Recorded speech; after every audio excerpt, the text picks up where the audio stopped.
Well, good morning, everybody. Hi, everybody. Since it is 5 after, I want to be respectful of everybody's time. My name is Devin Jones. I'm the Executive Director of the Mendocino County Farm Bureau. And I'm also a member of what we're calling the Sustainable Ag Lands Committee, or SALC, which has been in formation for a few years now.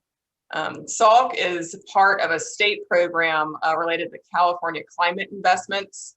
And it's a statewide program that uses the cap and trade dollars to work on issues like greenhouse gas emissions, looking at strengthening economies, improving public health and the environment. And for Mendocino County, we're really focusing on how do we conserve agricultural properties? How do we look at appropriate development? How do we fit in both housing needs and not creating sprawl types of scenarios with our agricultural lands? So Williamson Act is an important part of that. And so today's webinar is the second in a series. The first was 2 weeks ago. Today's webinar is focused on questions related to existing contracts. So I think most of you either have a Williamson Act contract for parcels, or you manage property related to Williamson Act properties. And so that's why you are invited to participate today.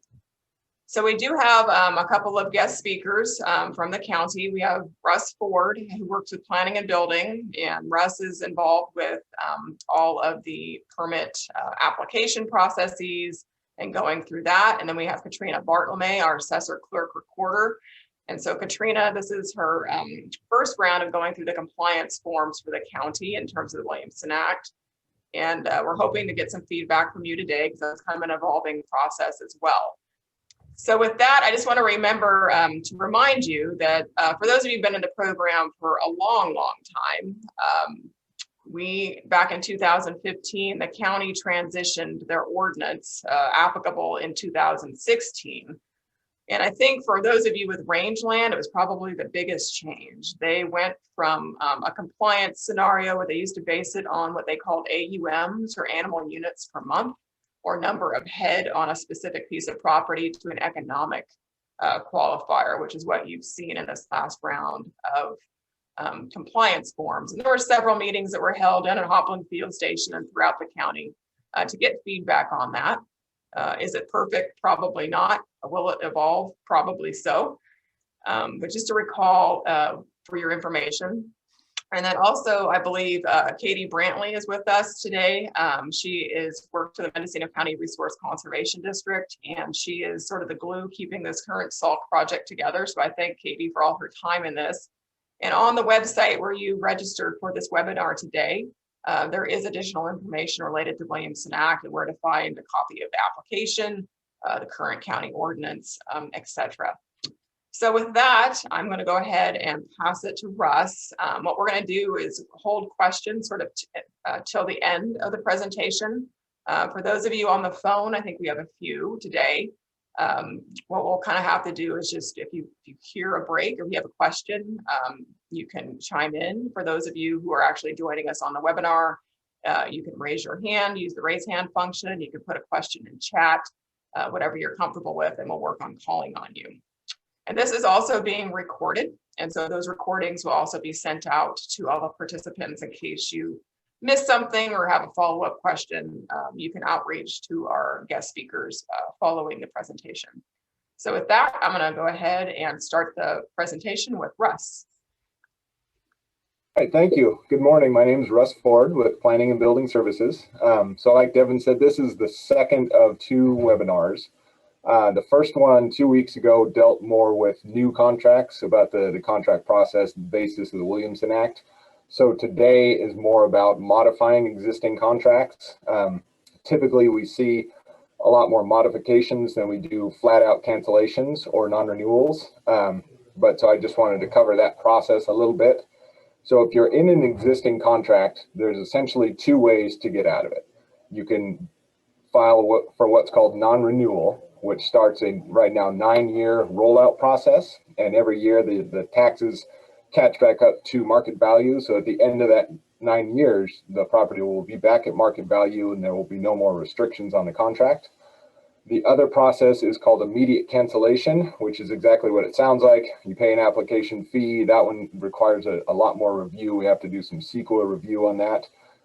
There is a penalty fee of that. It's 12.5% of the current market value. So depending on the property, that can be pretty significant. The advantage there is that you don't have to wait the 9 years to do that. So typically what we see on these contract modifications is things like boundary line adjustments. So if you want to do a boundary line adjustment between your property and the neighbors, both of you are in contracts, but they're different contracts, or one of you is in contract and the other one isn't, what we're going to want to see is probably what's called a rescind and re-enter for those. And that's just, it's an application process. It starts with the planning department. And essentially what you're doing is just modifying the boundaries of that contract. It's all that the contract will be the same. Planning does review that to make sure that the contracted lands will still qualify, that you'll meet your minimum acreage and everything. That goes to the planning commission for review, and then the board, if they approve it, they amend the boundaries of that contract. So 9 times out of 10, that's what we're going to see. Those start with planning. The immediate cancellation starts with planning. But if you're doing a total non-renewal, like you just say, we don't have an ag use here anymore. We just, we're getting too old. We don't want to run the cows anymore. We're just going to let this thing roll out, and you want to non-renew the entire contract. For those things, you'd go straight to the clerk of the board's office. And so the clerk is basically the proxy for the board, who's the other contract party, because the contract is held between the board and the property owners. And so if you want to non-renew, you start there. The other option is, because the county is the other end of that contract holder, the county has the option to non-renew contracts that are not compliant. And that's something Katrina can talk about a little bit more. Typically, that's because maybe over the years that, it hasn't been monitored. There's no ag use anymore. People haven't been returning these surveys to let us know that there's ag use. And so that's something that the assessor will take to the board and request non-renewal of these contracts. If the board approves that, it starts this 9-year non-renewal process, which can actually be stopped if you prove that you have an ag use. You can come back in and do one of those rescind and re-enters and basically generate a new contract to stop that 9-year rollout. So I feel like that was a huge information dump. There'll probably be a bunch of questions on that later. But for now, Katrina, why don't we cover your end of it? And I'm happy to answer anything that comes up later. Good morning. I'm Katrina Bartlemay, and I'm the assessor clerk recorder. So our end of the ag preserve is to value. So is to value the contracts that are going in, to value the land. So there's a restricted and usually a non-restricted if you have a home site there. So we look at the surroundings, we look at the soil type, we look at whatever, and we figure it's a substantial savings. I talked to our appraisers, and they wouldn't guess what it was. They just said it's substantial, and it has to, each property is reviewed. And as you know, that an ag contract has to be a minimum of 100 acres. For prime, I think it's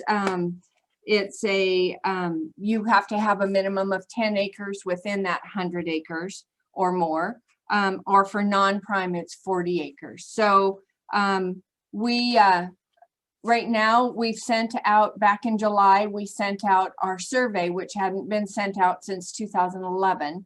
So I'm in the middle of a new property system that has taken every ounce of my time.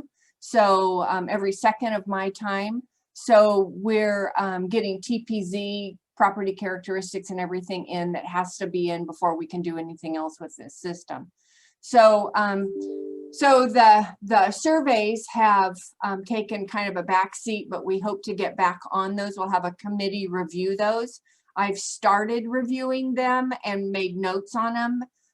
We have quite a few that have not been returned, and I've tried to contact those property owners to let them know. Because of COVID, we didn't really do anything with the dates because, our whole lives have been upside down. So I got a contract in last week. So, and I've got them all sorted by contract number. So it's in one of my 3 boxes that we have these contracts in. So if we didn't get your contract, then that will go to the Board of Supervisors. And I believe you have 15 days to respond to that. You know, as long as you respond and get that in, then most likely, as long as you're in compliance, your ag preserve will continue. If you don't respond, then it will go into a 9-year rollout, which, as Russ said, you know, if you see that, then you have an option to rescind and re-enter and pay those fees. So other than that, I don't know. We have just under 4.5 million acres in Mendocino County. Of that 4.5 million, we have 465,181 acres that are included. I'm sorry, that are included in 662 Williamson Act contracts. And that was as of 2014. And the number has stayed about the same, you know, roughly within a few. So we're very proud that we can still offer this. We're proud that the Board of Supervisors, you know, continued this without any state subvention. So, you know, I'm here for you guys. You know, I didn't grow up in the assessor world. I grew up in the elections and clerk recorder world.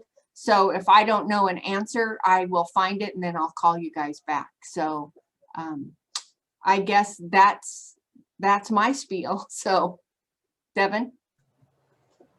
Sure. I was thinking, since we are talking about compliance, do you think it'd be helpful, Russ? I don't know if you have it open to maybe, or Katrina, if you have it open to pop up that compliance chart possibly to show that for folks, if you've got it available.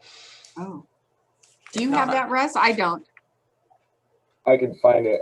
Devin, are you talking about the financial table? Correct. Yeah. So just for our own sake, I think everybody here, I'm just looking through the names, most everybody should have, as part of the contract, would have received those compliance forms back in middle of last year. I think they went out in what, August, September. And I know here at the Farm Bureau, we talked with a significant number of individuals who just hadn't seen those forms in a long time. As Katrina mentioned, they hadn't gone out since 2011 when Tony Liniger was the ag commissioner here. As of that process, around 50,000 acres were non-renewed for non-compliance during that last review phase. So our goal this time was to try to get individuals to understand the compliance requirements. So for those of you who are able to see the screen, thank you, Russ, for doing that. Russ has gone ahead and popped up. This is table 5.2. And I won't get into it too much, but this is the table within the ordinance that sort of discusses the qualification requirements. And so this is where I was directing individuals to review in terms of looking at both of these charts and the asterisks when going forward with sending in their compliance forms. So Russ, maybe one question I'll start it off with, and we'll go back to the chat and whatnot, but a lot of questions that I received are for individuals that had multiple parcels and multiple contracts. And one of the questions was, is there the ability to potentially take those variable contracts and consolidate them into one, so that I'm trying to just do compliance under a single contract for parcels that are contiguous and run together under one existing agricultural operation versus multiple parcels under multiple contracts. So I'm assuming that could be through the rescind and re-enter process. So is there a way you can tackle that question perhaps first? Sure. Yeah, we haven't dealt with that exact project yet, but that seems like a slam dunk for rescind and re-enter. If you're taking 2 or 3 of these different contracts that all have different uses, just consolidating them into one thing that you can then just have one questionnaire for, one financial table for. That's a pretty straightforward process. And yeah, so we would approach that with the rescind and re-enter. I was just looking at the application fee for that is about $2,100, I think. And turnover time is probably, I don't know, 60 to 90 days. Just the hardest part is just scheduling things for board hearing, because they end up getting out 2 or 3 months. And so I'd say that would be a pretty simple process, as long as, since this would be basically we'd be looking at a new contract. We'd be converting from those old animal units to this new financial table. So, you know, if you've been in contract prior to about 2015 or 2016, when this was revised, you might have to provide some new receipts for this. But, you know, if that's just basically a lease for grapes, if you're selling the grapes, or if you've got cattle, you know, whatever it is to butcher a steer, or if you're selling the calves, or whatever the financial income is for that, we just need to see some kind of receipt for that, so we can make those findings in the staff report that goes to the board. Thank you, Russ, for that. So let's go ahead, and I'm going to try to multitask here. I can't see everybody, so be patient with me. So if anybody has a question for Russ, I think at this point, if you've got questions on, you know, taking an existing contract and amending it for any specific purpose, if you've got a question on sort of the compliance, overall compliance, or those types of questions, I think both Katrina and Russ can handle those. So anybody have any questions? Julia, I see your hand. Carrera, if you want to unmute yourself. Thank you so much, Devin. Good to see you, dear. I have a bunch of questions, but my most pressing question is, how do we amend the contract? And I talked to Russ a little bit about this already, to transition out of vine and into cannabis, which I have about 12 clients doing in Mendocino County on vineyards that are in contract. So yeah, so cannabis, when they revised this policies and procedures, let's see, they added cannabis in 2018, I think.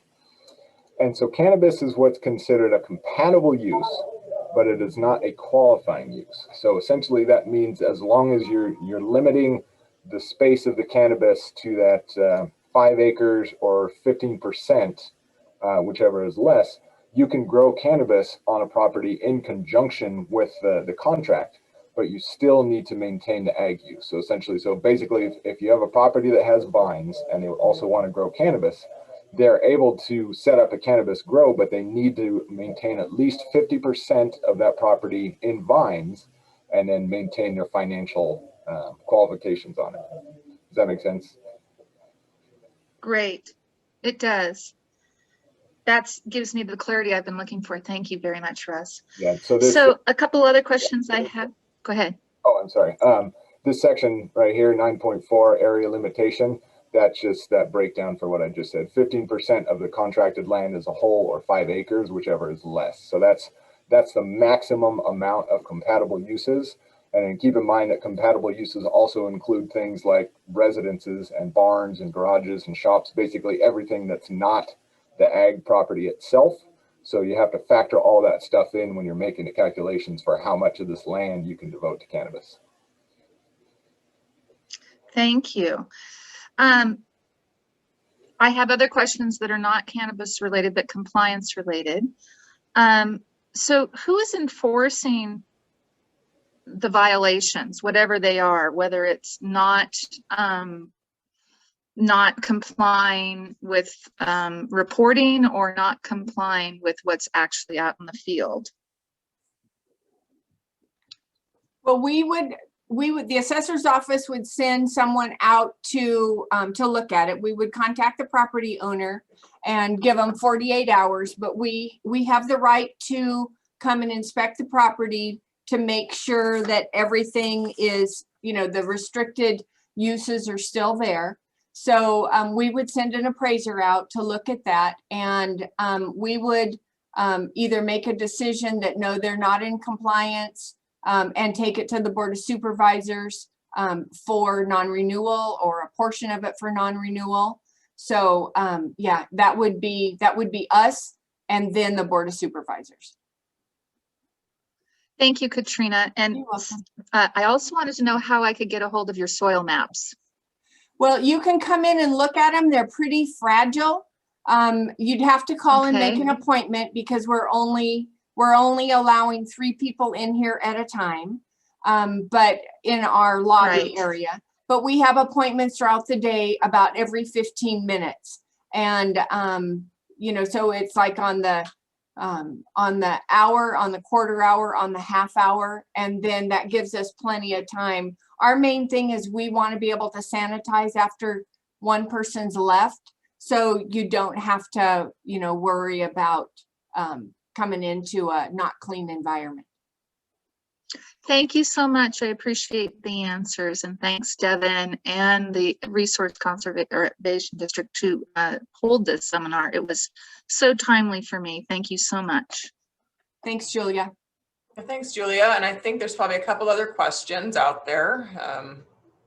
Angela, did you have a question? I wasn't sure if you had raised your hand.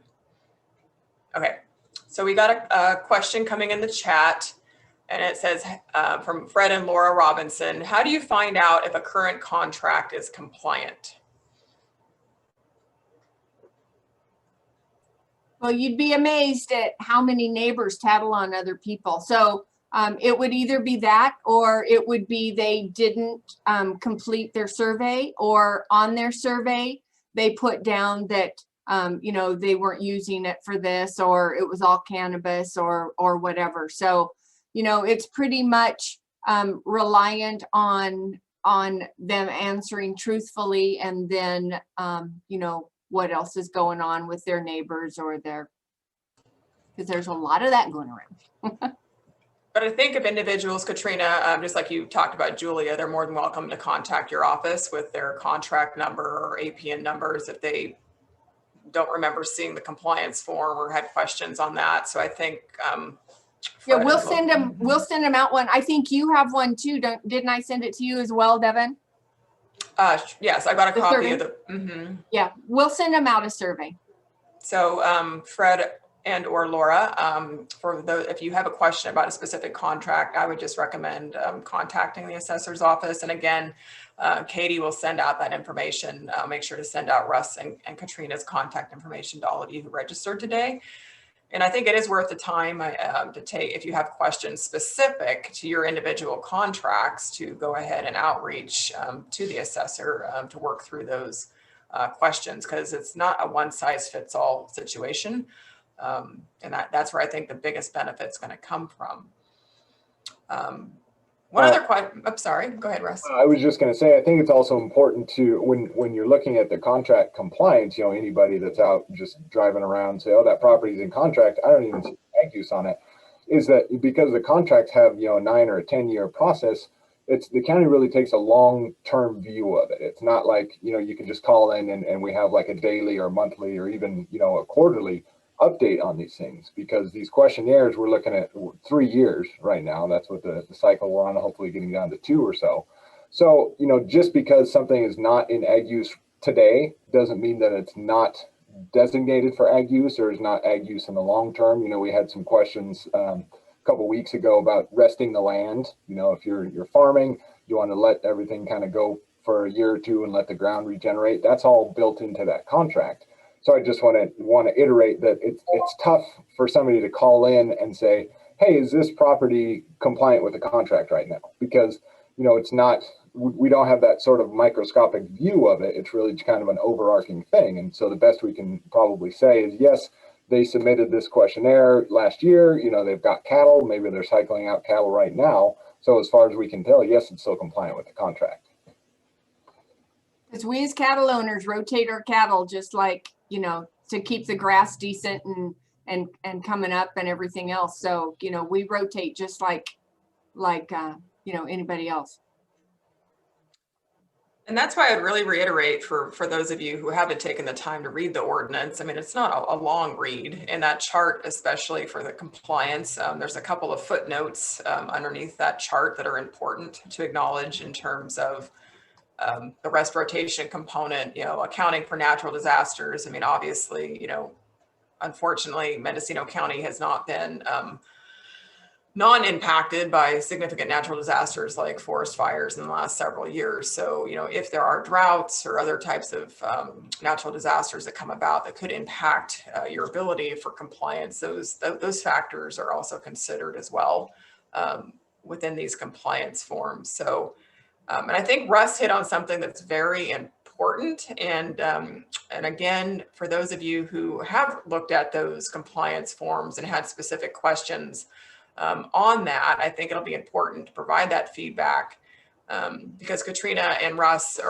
and others are in the conversation now about, looking at, doing this on a more frequent basis. So it's not just coming out of the blue every 6 or 8 years where, and then it's more of a surprise. I think the goal is to try to get this on a, like I said, 2 to 3, no more than 4 year rotation, so that it's something that you see on a more regular basis. It's not something that you have to go back for a longer period of time to pull your records for.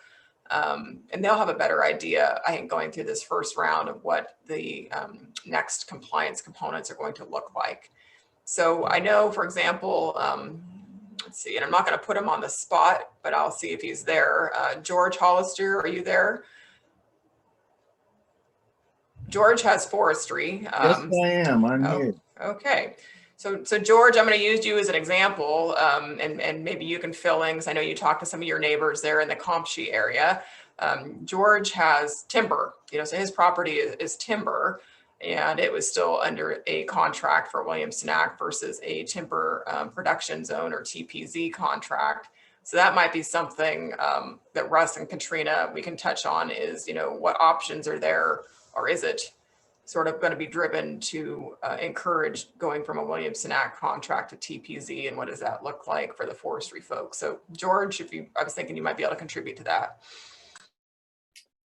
Yes, my family went into the Williamson Act when it first came out, and timber was a part of that. Then we transitioned to a TPZ. At least most of the property went into TPZ, and in the front 40 acres here stayed in Williamson Act. The 40 acres had timber then, and it has timber now, and it's the primary driver, economic driver for that 40 acre piece. And I currently am not running livestock. That's something that I could be doing in the future, but I am not doing that right now. Primarily not primarily, because of economic reasons. I'm not the only one that is in this same boat. I would, what happens on some of these grazing lands is forest encroachment, and also people just plant trees, and then you end up with what was grazing ends up being timber. Transitioning to TPZ, to me, sounds like a good idea. TPZ is compatible with grazing also if there's meadow. And and that's what I have. So, I mean, I could certainly graze, and if I ever, not me, but if somebody in the future wants to put in row crops in the meadow, that I believe would also be compatible with TPZ. So anyway, that's I really have not pursued this because one is sort of looks like the other, but it comes up occasionally when we get a new ag commissioner. They're not aware of the timber component, and so that's something that has to be raised and explained. So it might be easier just to go to TPZ so the explanation doesn't have to be done. So, any questions on that? So yeah, thanks, George. I was just, for Russ and Katrina's sake, I know that, I talked to several property owners that were mostly timber focused and we're still under Williamson Act contracts. So that might be just something for the lands committee to talk about as they go through the review process of these contracts, and looking at, what the processes may be, or if there's a desire to transition some of these sort of timber centric Williamson Act contracts over into more of a TPZ format. So I just wanted to bring that to your attention. So let's see, any other questions in chat? I know we've got some folks on here from a livestock background and also from a vineyard background. Any other questions? Hey, George. Yeah, I don't have that much influence to keep somebody out because of an interpretation that I might mistaken. The rest of the panel and the committee, they correct me, and then I go back and look at the Williamson Act document, and get a little more information to clarify some of this stuff. I worked with Williamson Act before in other counties, but each county has their own little twist on it, so I'm still in the learning process. But I haven't had enough influence to cause anybody to be left out just from my own misunderstandings. So I don't think you need to worry about that. So for those of you who aren't aware, for those of you on the phone, that's Jim Donnelly, our Mendocino County Agricultural Commissioner. And he is also involved in looking at these contracts and reviewing the process. So thank you, Jim, for that. And Russ, I see you unmuted there. I was just going to offer a little bit of background on that, the Williamson Act versus TPZ thing. So when when the Land Conservation Act, Williamson Act first rolled out, TPZ was an option for contract. They sort of had all that stuff lumped together. And then in the early 80s, I think the state decided to sort of break those things apart and put them on parallel paths. So we have the Williamson Act contracts that we know today. And then we have the TPZ, which they actually took that out of a contract process, and it's essentially just a zoning type anymore. So there's no contract, there's no questionnaire, there's no qualifications or anything that you have to do to get that benefit to the taxes. It's just because you're zoned TPZ, you get it automatically. And the idea is that when you log it, the county makes that money back as part of a yield tax from it. So the only way, right now, the process that we have, the only way of converting any of that to TPZ would actually be a rezone and probably a general plan amendment, because you'd have to change the layer to that. So that would be a little bit of a chore, I hate to say, but once you got that done, then you'd be free of maintaining the contract and answering questionnaires and everything, and you could just, let the property grow, let the timber grow, and then harvest it, according to whatever timber harvest plan or anything that you had developed. All right, thanks, Russ, for that. And I would like to bring this to the group. I'm not sure, I think there's a few folks on here with a livestock background. And I just wanted to ask, if we're looking at the new compliance form that was just sent out this last year, were there any specific questions that could be presented regarding the compliance for livestock? Because I know we received several questions here in our office. So I don't know if Erlene or Nina, or anybody else on here with livestock would like to bring forward a question at this point in time on that. Okay, I'm assuming that that would be silence is saying not necessarily at this point in time. So we're pretty early. I guess I'm not going to keep everybody on here unless we've got some, Angelina, you want to unmute? We still can't hear you. Nope, we can't hear you. So I might try, let's see if we can Hey, Kate, are you on your phone, Angelina? You might press *6. Try pressing if you're on your phone. Oh, okay, now we lost your video. Okay, well, we'll wait for Angelina to come back. Devin. Oh, there's, okay. How are you? Hi, I'm Rachel from Red Barn Ranch. Yeah. Hi. I just hopped on real quick. I saw this and I don't have any specific questions about cattle, but if you have the time, if there's not any other questions, if you just review kind of what the rules are for cattle, and then I'll just make sure we're in compliance, I guess. I think we are, but thought I'd hop on just because it was happening. Good question. So Russ, do you want to tackle that or Katrina, that basically for the base value and then the per acre value qualification?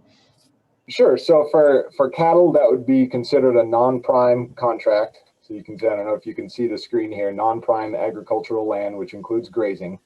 So the financial qualification for that is $2,000 for the gross income of basically the entire operation, your entire property, plus $2.50 per acre. So that's some simple math. You got a few thousand acres, then you're looking at, it's pretty minimal. I think it's just a few $100s for that, in addition to that 2,000. So I think typically if you sell some calves or butcher a steer or something, you should be able to probably clear that on an annual basis.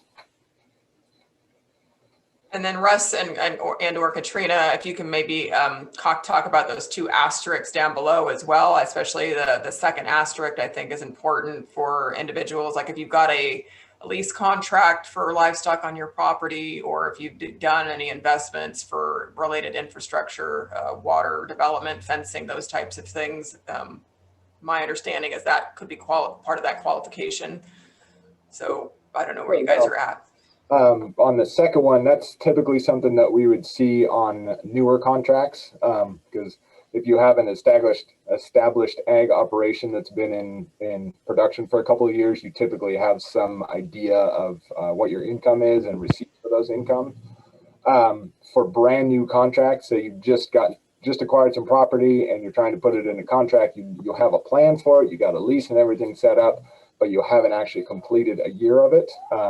We have this option to substitute capitalized improvements. So because you don't know how much money you're going to make from cattle or vines or whatever, instead you can use the money that you've spent on that infrastructure, putting up fences, building shops or any kind of infrastructure that would support the ag operation. And we would use that as in lieu of this annual income fee.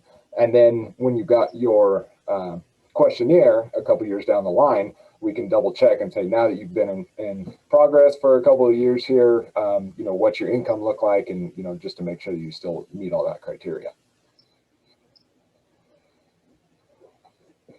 Rachel, did that answer your question?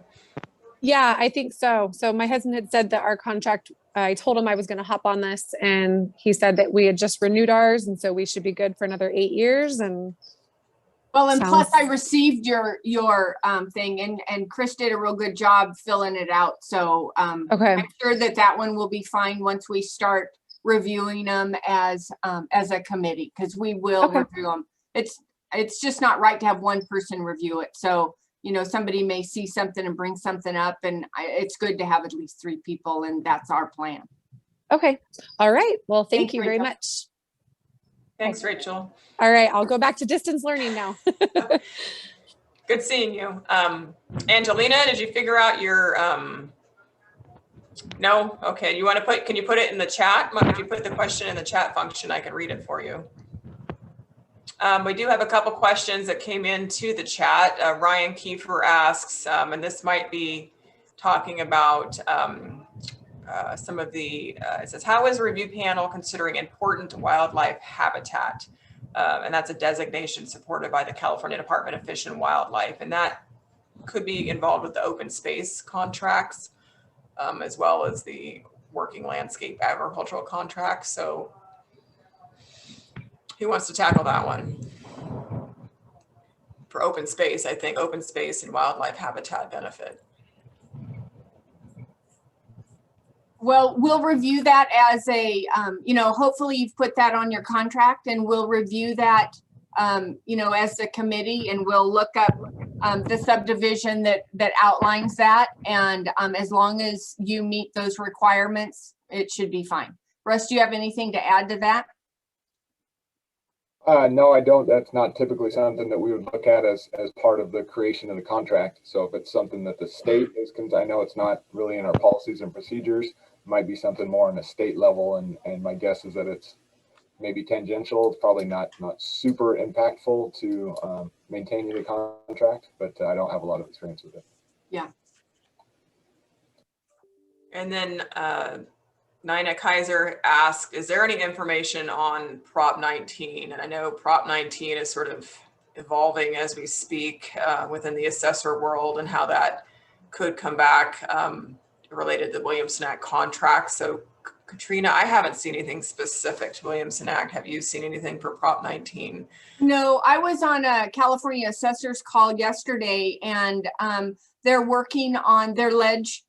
Person is working on different things. So it's just starting to really, I shouldn't say it's just starting. They've been working on this since the election, and, it's slow in coming. I think that it was snuck in, and no one really realized that Prop 19 was going to be what Prop 19 ended up being. So, you know, it's all the assessors in all 58 counties are really trying to develop. We've got the forms out there. They're on our website. You can look at that. There's still the question of, you know, the family farm, if it's going to be, you know, if it's going to be, you have to live there, your parents have to live there, you know, that's still coming out to where, you know, once they, and the state hasn't given us a whole lot of guidelines on it. So, you know, we were kind of hoping that the state would give us some guidelines, which we've gotten very few. So it's going to the legislature, and we're going to see what comes out of that.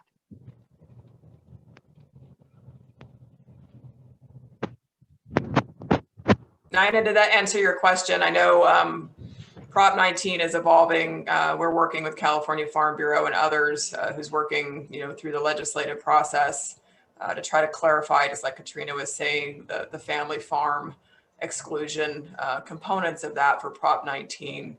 And I think a lot of this is going to be stuck in court, unfortunately, you know, before we get some final decisions on what those, how Prop 19 is going to be defined. So, okay. And the assessor's office is working with the Farm Bureau. That was a big thing, you know, that they're trying to get what we can. So they're working together on this with everyone else. But if anybody has any specific questions on Prop 19, I do have some additional information here at the office. And again, my email address will be included to those of you. I'm happy to follow up on that specifically after the meeting. Angelina, we did get your question. So Angelina has, as long as we are in compliance, does the contract automatically renew every 9 years, or do we need to fill out a whole new contract application every 9 years? It'll automatically renew as long as you, you know, go by and do the surveys that we send to you. So as long as you're in compliance, you complete the surveys that we send out, it will automatically renew on January 1st. You don't have to fill out any more papers. And I think the confusion, Angelina, comes in, the county is required to send out, I think around November every year, you guys get those notifications in the mail saying that your 9-year contracts are coming up for renewal. That's just part of the legislation that went through. The county has to reapprove those 9-year contracts. And that's why you guys get those notifications. And I know people get quite confused over that. They think they're getting non-renewed, Yeah, they do. but it's just a notification process to all the contract holders regarding that. Exists a continual renewal of a 9-year contract versus a 10-year contract. All right, well, it's 9:45. We do have some time for some additional questions. And I know this is a quasi-complicated topic. We're hoping that we'll transition this into an easier process for everybody. Any additional questions? Okay, so I guess with that, what we'll do is, like I mentioned, Katie Brantley is our key organizer for the SALC group. And so I will work with Katie. This is being recorded. So just if you need to go back and look at it or have any questions, it'll be sent out to you along with the contact information for Katrina and Russ. And I would encourage you, if you do have any specific questions that you think about regarding your individual contract, or if you're looking at doing a consolidation of something like a rescind and re-enter, to go and follow up with Russ and Katrina, and they can help you to kind of get a better idea of what that process looks like and what the timelines are. Okay, wait a minute. Let's see. We've got another question that came in. And I'm not quite sure, Nina, so chime in here if I don't get this right. It says, at inference, does the Williamson Act transfer? So maybe it's inheritance. Is that what that's supposed to be? Yes. So, okay. All right, sorry. I was like, what is that word? So maybe we can do a little bit of a conversation really quickly about sort of that transfer of the Williamson Act. And, you know, maybe you can talk about it going with the property, not the person. Yeah, it does go with the property. We've started as soon as we get our property system up and going, because there's a place for that in our new property system. But we're going to, whenever there's a transfer, we'll be sending out a new survey that the new property owner, whether or not it's inheritance or it's a purchase, can fill out the survey and get that going. And but yes, when it transfers, you are required to keep the same sorry about that, the same Compliance. thank you. The same compliance and the same restrictions. So if the contract isn't returned, then it will go into, you know, a non-renewal type thing, just like all the others. But yes, it goes with the land, not with the person. That should be recorded on the title, correct? There is like a restriction that goes with the title somehow. So for like for people who purchase a property who may not know it's in Williamson Act, is that part of a title search? I'm sure it is part of the title search. I've never, and I record all the time, but I'll have to check that out. There should be. I don't recall seeing it on deeds. I think it's managed separately. I mean, that contract will obviously come up in a title search. So if you work with a title company to buy the property, it should be part of the whole title report.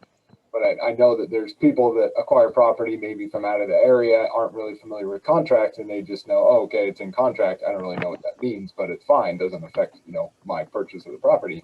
But then they get these questionnaires a couple years later and don't know what it is and don't know that it's supposed to be. And the biggest misconception is the cannabis, you know, that they think the cannabis is considered ag because everybody calls it ag. And that, yeah, Julia's nodding her head, that, you know, it's not a deciding factor. If that's what you're going to do, then you'll go into non-renewal.